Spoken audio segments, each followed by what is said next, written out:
Ang pulong sa Dios buhi ug nagalihok nga gamhanan. Labi pang mahait kaysa espada nga duhay sulab ug modulot ngadto sa gitagbuan sa kalagoy espiritu sa mga lutahan ug sa mga kauyukan ug mutugkad sa mga hunahuna ug katuyuan sa kasing-kasing. Ang tibuok nga kasulatan gipaginhawa sa Dios ug may kapuslanan alang sa pagpanudlo, alang sa pagpamadlong, alang sa pagpanulid, ug alang sa pagmatuto sa pagkamatarong aron ang tao sa Dios mamahingpit masinangkapan alang sa tanang maayong buluhaton. Sa dili pa kita mga padayon sa pagtuon sa pulo sa Dios ning adlaw sa masnandan, gikinahanglan ang atong pagsusi sa tagsa-tagsa nato kakalag kung napabay mga sala nga nahibilin diha. Kay kung kini dili nato isugid ngadto sa tubangan sa Dios nga amahan, kini makabalda, makahasol og dili kita makatutok sa atong pagatun-an kung ana kitay mga sala. Kay ang balang Espiritu Santo dili man maka kontrol o makadumala sa atong kalag. Kumikan yan ang nagababag. Busa, ato karong gamiton ang prinsipyo sa 1 Juan 1:9 aron kita malimpyuhan gayud. Og alang kanimo dili pa magtutuo imong buhaton, dili ang pagsugid kundi ang imong pagbutang sa imong pagtuo diha kang Ginoong Jesucristo ingon nga imong manluluwas. Diha sa mga buhat 16:31 ang pulong sa Dios na kaniyon, tumuo ka kang Ginoong Hesus ug ikaw maluwas. Magampo ta.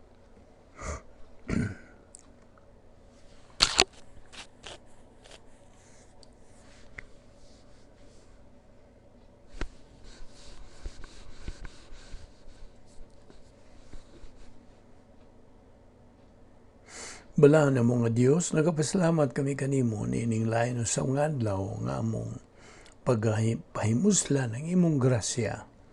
Grasya nga among pagpadayon sa pagtuon sa imong pulong. Grasya nga kami makakatuon sa imong kamatuoran. Nining adlaw uban ni kami pinagis pagtudlo ka namo sa balang Espiritu Santo. Nga mao lamang ang bugtong magtutudlo sa kamatuoran. Kining tanan among ipasalamatan sa ngalan ni Ginoong Jesucristo. Amen. Mayong adlaw sa tanan natong mga subscribers ug mga higala atong mga igsuon diyan ni Kristo. Welcome kaninyong tanan, kaninyong mga bag-o, labaw na amo kamong giabi-abi o ginaot magbaton kag bukas nga pangunahuna samtang ikaw magasalmot nining atong adlaw-adlaw nga pagtuon sa pulong sa Dios. Okay? Ug timani ang kining atong pagtuon pinagi kini sa sinilsilay inculcation method. So mao nang matinga ka nga naay pagbalik-balik usahay sa atong pagatun-an, mao kini ang paagi nga masilsil gayud sa atong alimpatakan sa atong kalag ang mga pagtulunan diya sa Biblia. Okay? Karon padayon ta. Atong ipadayon kato atong gibiyaan sa miyaging higayon ug niya pa kita punting sa atong pagtuon may tungod sa apostasy. Doktrina sa apostasya kini. Okay? Now, ang negatibong tubag, negative response ngadto sa kahibalo nga naay Dios, kini nagasuppress, nagatapin-an niini, mao kana ang chad echo, mao rang verb sa participial nga porma ang gigamit dinhi. Siya na kanayon nga imong naibaw-an ug ana kini sa neuter accusative singular, the ones suppressing or the one restraining. Okay? Suppressing is from the Latin sup, S-U-P, or sub, SUB, nga nagkalugan under or down, sa ubos. Ang press, nagkalugan kanito push, pareho sa ato makita di sa Roma 1:18. So akong balikon, ana kini sa neuter accusative singular, a gender nining participle neuter. Ugwa kini maghisgot og dili magtotoo. It's not a reference to an unbeliever. It's not a reference bahin og negatibong kabuton. It's not a reference to a member of the human race. Naghisgot kini bahin sa Dios Espiritu Santo. Now you have known the one suppressing or restraining, imong naibawan ang nagaduot ngadto sa ubos. Ug ang gisgutan din mao ang restraining ministry of God the Holy Spirit. Iyang girestrain ang dautan, evil, karong panahon na. Now, He has been restraining evil sukad pa sa pagsud sa iyang ingnon tag grand entrance ngani sa kalibutan o kaliwatan sa tao. Suma sa gisulti diya sa Genesis 3, versikulo 6 ug 7. Og nagapadayon pa siya sa pag-restrain sa dautan, evil, bisan na karon.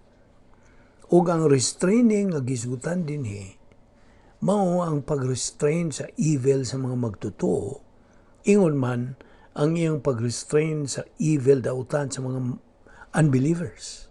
Although, ang context dinhi naghisgot sa pag-restrain sa evil sa mga dili magtotoo. Ug atong makita karong taud-taud ang paagi nga iyang gigamit dinhi. But, ang participle being used, ang gigamit, is a reference to pneuma, ang Diyos Espiritu Santo, unsa ka neuter noun. Nagaingon kini og, you have known the one restraining. Busa, ang versikulo 6, nagkanayon og, and you have known, and now you have known in the past, with the result that you still know this, the one restraining. Ug ang Diyos Espiritu Santo is the one restraining, and He is restraining. Ug ganiya ang tuyo, purpose sa context for Him restraining, aron nga siya mapadayag in His time sa iyang panahon. Karon, that He may be revealed sa iyang panahon in His time, ug kini gihubad, translated, ingon nga usas gitawag og finite verb. Apan dili kini usa ka finite verb, it is an infinitive mo gigamit dinhi. Og kini gigamit dinhi sa context niini to show purpose, tuyo. Ana kitay gitawag og is, prepositional phrase, is, E-I-S. O kini labihang klaruha in the original language. Gigamit ang is. Is, kining maong pulong usa ka preposition sa pinulungang Grigo. Na nagpasabot nga kini nagagikan sa gawas of something into the inside of something. Now, sabtag yun itong inihinayan kay masimuha kas passing. Pareho ragod nga, ana ka dinha karon sa imong kwarto ba o sa sala ba ka, imong gi-ace kanang kwarto nimo o sa sala. Meaning, you came into that room. Nagasabot ka. Pananglit, imong abrihan kanang imong refrigerator o ibutang nimo kanang imong kamot. Ang imong kamot, imong gi-ace sa refrigerator. Klaro? Now, if you're inside of something, that is in.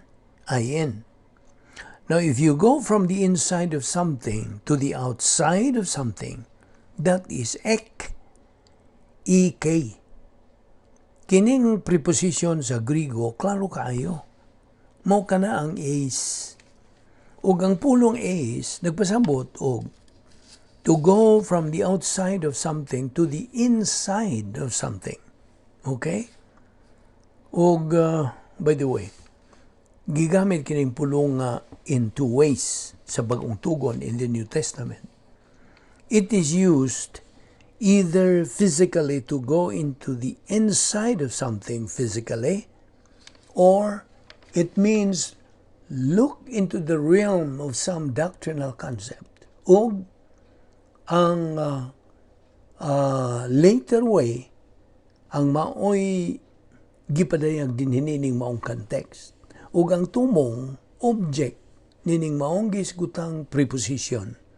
Sanglit ang mga prepositions in Greek, kanunay yung ana siya'y object and always precede their object. Ang object nining preposition nga is dinhi, mao ang aorist passive infinitive sa atong verb nga apokalupto. Hinumdum ka pa ba sa apokalupto? No, gigamit na pud ni pag-usab dinhi. So ana kining preposition nga is, ingon nga preposition sa panahon nga mga preposition adunay infinitive as their object, they always take the neuter accusative singular sa article nga nagapakita sa case of the infinitive o ganiyang infinitive. It's from the verb apokalupto. Now, it is apokalupteni. Okay? Atong klaruhon ni. Apokalupteni. That's an aorist passive infinitive gikan sa verb nga apokalupto. Kini nagaingon og in order to be revealed aron nga ikapadayag. Now kini nagpakita og tuyo, purpose. And the purpose takes us into the sphere of comprehension, bahin o lapit sa pagsabot niini. Okay? Now, ug ang iyang subject mao ang masculine accusative singular of the third person personal pronoun autos. This is in order for him to be revealed aron nga kini siya mapadayag. Ug ang tawgon taog and the prepositional phrase nga mag-uban sa infinitive, in his time, in his own time, in his auto time. In his very own time. Sa iya yung kaugalingong panahon. So, nagpakita kini dinhi. Atong ipakita kanimo kung giunsa gyud paggamit kining prepositional phrase dinhi. You have known the one restraining, and the purpose for your knowing this is so that you know for him to be revealed. Ani ang subject, in order for him to be revealed in his time. Now, by the way, ang him diha, dili kini ang Dios, Espiritu Santo to, dili. Ang him dinhi is a reference to the man of sin. Okay?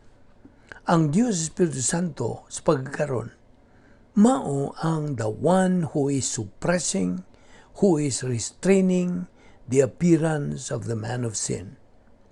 Apan sa diha, nga ang Holy Spirit is removed, tangtangon na siya nan, ang giingon nga man of sin, ang Antichrist, ang lawless one, is going to be revealed, ibutyag na kini siya, o sa ipakita niya sa context bahin ini, ang Diyos Espiritu Santo is going to be removed. Kanusa? Kanusa man? Sa panahon sa pagsakgaw sa simbahan, rapture of the church. Ugo niya, human kuhaon na ang Diyos Espiritu Santo, when God the Holy Spirit is removed, sa iyang pagpuyos mga magtutuo in his indwelling of believers, ug ang iyang restraining ministry nining higayuna is greatly minimized. Mao na kini higayon nga ang man of sin, kining lawless one, The one who is going to be like no other evil person that has ever been dinhi ining kalibutan na. Kini siya is going to be, unsa? Is going to be revealed. Ibutyang na yun, kini siya, nining tungura. In order for him to be revealed sa iyong panahon, in his time. Now, adto tas versikulo 7, og kini nagkanayon og, for the mystery of iniquity that already worked, only he who now will let until he be taken out of the way, and then shall that wicked one be revealed, and the Lord shall consume with the spirit of his mouth, and he shall destroy with the brightness of his coming. All right. The mystery of iniquity. Ang pulong nga mystery dinhi mao ang neuter nominative singular of the noun mysterion. Mysterion is the mystery of iniquity. Now, magning lapas na punta, ato ning ipadayon ugma. Din nita muhunong bahin ining mystery of iniquity. Okay? Magampo ta. Salamat o Dios niining imong grasya nga among gipahimuslan nining adlaw. Salamat sa imong paglamdag kanamo niini. Na kini maklaro gayud pinagis pag tudlo kanamo sa balang Espiritu Santo. Walay laing magtutudlo sa kamatuoran. Ang balang Espiritu Santo lamang busa. Nagaagad lamang kami kaniya sa iyang pagtudlo niining maong kamatuoran. Salamat sa imong pagkamatinumanon sa imong mga saad. Ubani kami karon sa among pagbubuwag. Huwag kami imong ibalik din hiugma sa among pagpadayon niini.